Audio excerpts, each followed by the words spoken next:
Muchas gracias, senadora Del Brío. Concluidas las intervenciones de los diferentes portavoces, damos la réplica al señor Cañada. Tiene la palabra. Muchas gracias. Muchas gracias también por todos sus comentarios, incluyendo algún agradecimiento. Voy a ir un poco en orden para tratar de no olvidarme nada de lo comentado. Efectivamente, creo que la lucha de las camareras de pisos es un ícono en estos momentos en la lucha de los colectivos laborales, pero al lado de ellas hay muchos otros colectivos.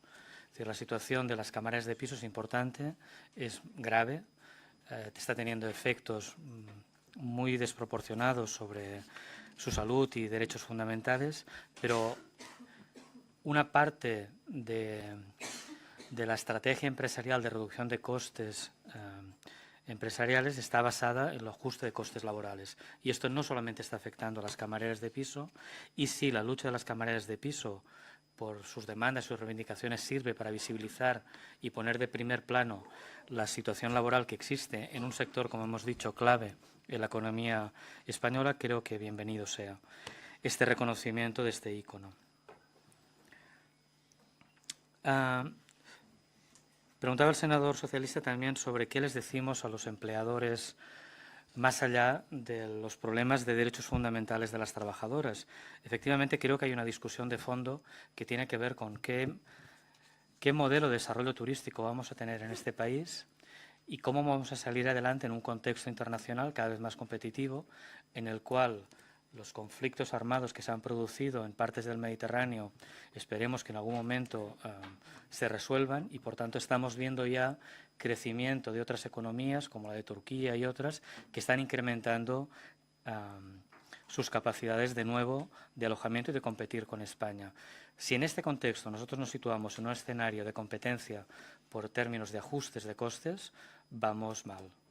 Siempre habrá alguien que va a poder ajustar los costes laborales más que nosotros. ¿Hasta dónde estamos dispuestos a reducir esos costes y a afectar a la ciudadanía española? Por tanto, esto nos está afectando competitivamente en términos internacionales, pero también nos está afectando fundamentalmente por la capacidad de ofrecer un servicio de calidad. Entonces, si usted quiere apostar realmente por un servicio de calidad que le permita tener garantías de funcionamiento a largo plazo, no en el corto plazo, debe apostar por la calidad. Y la calidad empieza por condiciones laborales dignas. Creo que este es un mensaje fundamental y creo que también desde las instituciones deberían premiar a aquellos empresarios que los hay, que quieren hacer las cosas bien, que están ajustándose a convenios laborales, que están ajustándose al marco legal vigente y que apuestan claramente por mejorar condiciones cuidando su personal. Lamentablemente, estos son los menos visibles. Por tanto, creo que si hay dinero público en promoción, etcétera, tiene que estar vinculado al cumplimiento de buenas condiciones laborales. En otros países ya se están poniendo en marcha iniciativas que tienen que ver con cómo premiar la defensa de condiciones laborales decentes como un elemento de prestigio y de promoción del propio establecimiento. Por tanto, creo que necesitamos una apuesta a largo plazo, una apuesta que pasa por defender la calidad en el empleo como mecanismo fundamental de salvaguarda de derechos, pero también de posibilidad de pervivencia del sector.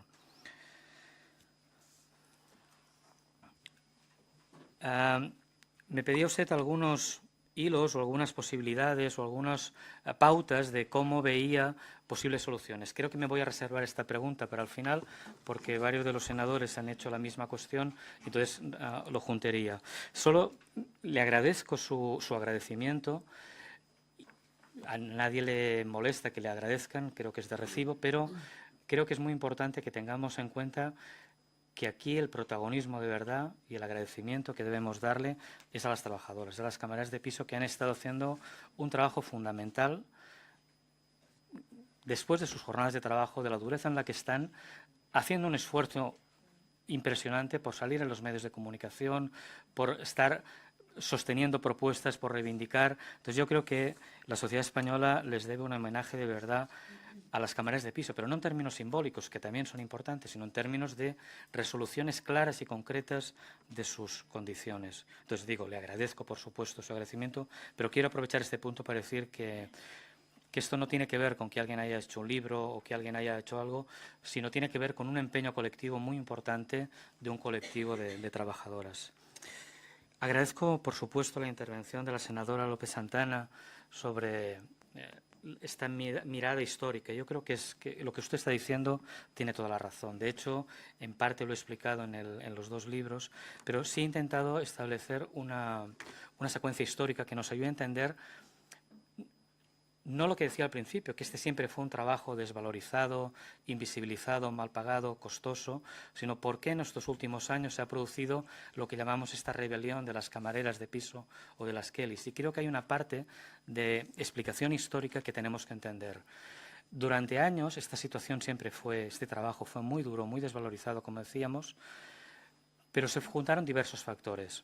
Por una parte, luchas sindicales, que en algunos contextos mejoraron condiciones y permitieron que algunas trabajadoras mejoraran sus condiciones. Y esto fue muy importante. En otros casos, la bonanza económica permitió que algunas trabajadoras pudieran salir de estos empleos y buscar trabajo en otras ocupaciones y salir de este círculo. Y otras trabajadoras llegaban y ocupaban ese espacio. O incluso algunas trabajadoras lo que hacían era jugar con una posición de fuerza porque había empleo suficiente y, por tanto, si las condiciones en este hotel no eran las adecuadas, iban a otro. Esto se interrumpe con la crisis. Entonces, con la crisis lo que ocurre es que hay un colectivo muy importante de trabajadoras, mayoritariamente de 50 años para adelante, que se encuentran en una situación que podríamos caracterizar de estar atrapadas, en las cuales su deterioro físico ha sido muy importante por las cargas de trabajo después de haber estado 20 o más años trabajando en el sector, y se encuentran en una situación de una angustia, de una situación de no ver horizonte y además que imaginan que tienen que jubilarse a una edad desmesurada. Esa situación provoca una situación de cambio histórico que se interrumpen las estrategias individuales o en algunos casos colectivas que se habían podido construir para mejorar condiciones.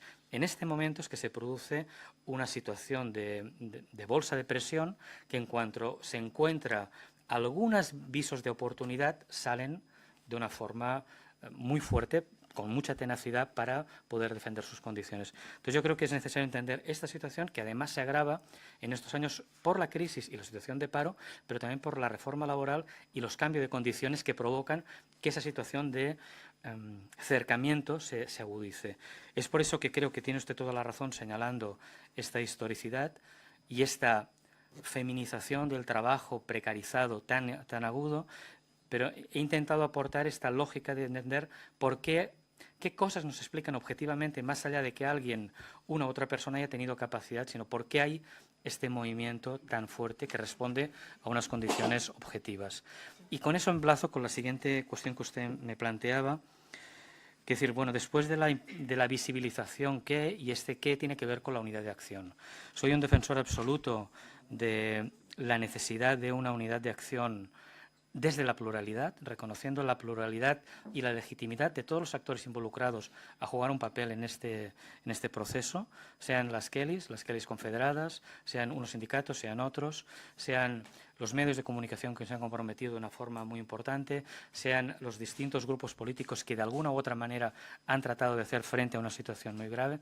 Yo creo que este es un movimiento plural, que cada uno va a tener que jugar su papel y que todos los papeles son legítimos y necesarios, y que aquí hay mucha gente que lleva muchos años trabajando y desarrollando una acción muy fuerte, no siempre en las mejores condiciones, y que eso también hay que reconocerlo, y que hay que reconocer que en la pluralidad y la legitimidad de la acción de cada uno de estos actores está la importancia de que sepamos cómo construir una devolución a este proceso de visibilización tan importante que han hecho las trabajadoras. Por tanto, creo que estoy totalmente de acuerdo con lo que usted estaba expresando. Disculpe que no tomé nota de su nombre, pero por el Grupo Vasco... Disculpe. Efectivamente, creo que usted de lo que planteaba hay una cuestión que tiene que ver con el modelo turístico, pero más que el modelo turístico yo creo que hay una cosa que es fundamental, que es qué modelo de gestión laboral se está imponiendo. Porque esto no es una cosa que tenga que ver con que esté ocurriendo en hoteles de baja categoría o que esté ocurriendo en destinos turísticos muy comados de sol y playa, de turismo de borrachera. Esto nos está ocurriendo en hoteles de 5 estrellas, superior, etcétera. Nos está ocurriendo en ciudades que no tienen una afectación muy grave en términos de estacionalidad, como podría ser el caso de Barcelona, y nos está ocurriendo en lugares como Playa de Palma o Lloret, que los hoteles tienen que cerrar por la estacionalidad. Es decir, el modelo turístico influye, pero creo que tiene más que ver el modelo de gestión laboral que se ha impuesto y esta salida que comentaba también el senador socialista sobre esta lógica de cómo se ha querido jugar en el contexto internacional de crisis y de financiarización. Creo que se están produciendo cambios muy acelerados en el sector hotelero, que algunos tienen que ver de forma muy importante con los procesos de financiarización, de cómo se están financiando en la actualidad a través de fondos de inversión estos actores. Y esto tiene que ver también con la dureza y la dificultad de la negociación que estamos teniendo en muchos casos. Disculpen, voy a ir más rápido con mis respuestas. Buen día, Josep Rufà. Efectivamente, creo que hay y lo he contado en diversas ocasiones, creo que hay un momento muy importante de cambio, especialmente con la reforma laboral del año 2012, que tenemos que tomar en cuenta y, de alguna manera, en un aspecto clave, que es la cuestión de las externalizaciones.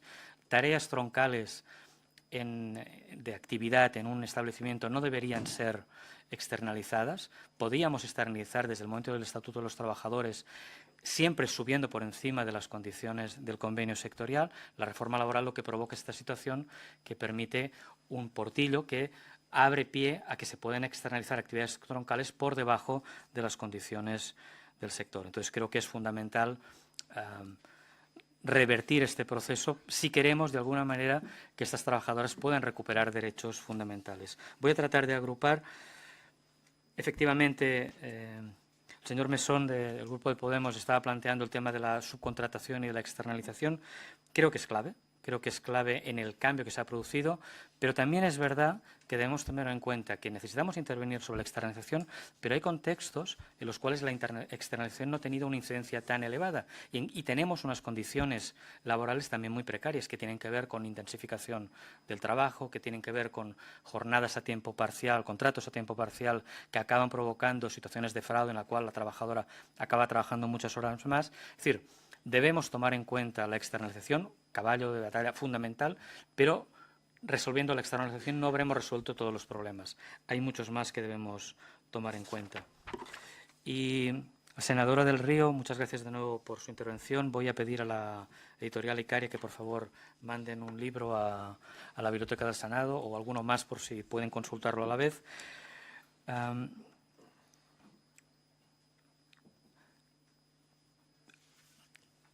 Creo que varias de las cosas que usted ha comentado las he respondido en otros intervinientes y quería centrarme en algunas cuestiones sobre, bueno, ¿qué hacemos con esta situación? ¿Por dónde avanzar? Yo creo que hay un conjunto de medidas que no pueden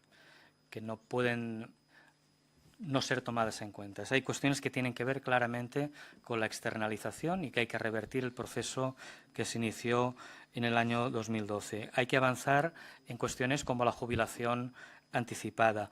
Hay que profundizar, por mucho que los números sean positivos, igual que los números de empleo, hay que ver cuál es la calidad real del trabajo que se está produciendo y necesitamos un papel mucho más activo, mucho más central de la Inspección de Trabajo para evitar situaciones fraudulentas. Quiero mencionar el caso, por ejemplo, de la Comunidad Balear, donde han desarrollado un plan contra la explotación laboral con un incentivo muy importante en el cuerpo de inspectores laborales que ha dado resultados muy positivos. Entonces, se están haciendo cosas, se podrían hacer muchas más, pero necesitamos un compromiso mucho más decidido con la Inspección del Trabajo para evitar todas estas situaciones.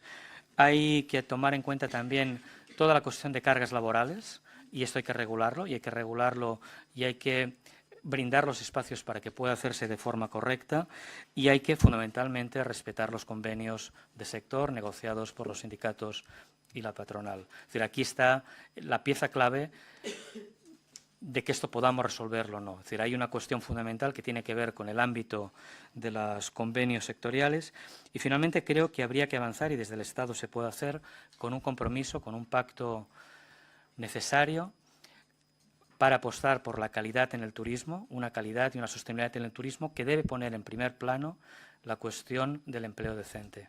y estimular todas las medidas necesarias para potenciar este empleo decente, incluso con políticas de promoción que tengan en cuenta si se está correspondiendo o no con condiciones de trabajo que permitan que la gente, las trabajadoras, puedan vivir decentemente de un trabajo como el que están desarrollando. Creo que probablemente me he dejado cosas, pero también el tiempo apremia. Muchísimas gracias por sus comentarios. Gracias, senador Cañada. Señor Cañada, lo he convertido en senador, la costumbre.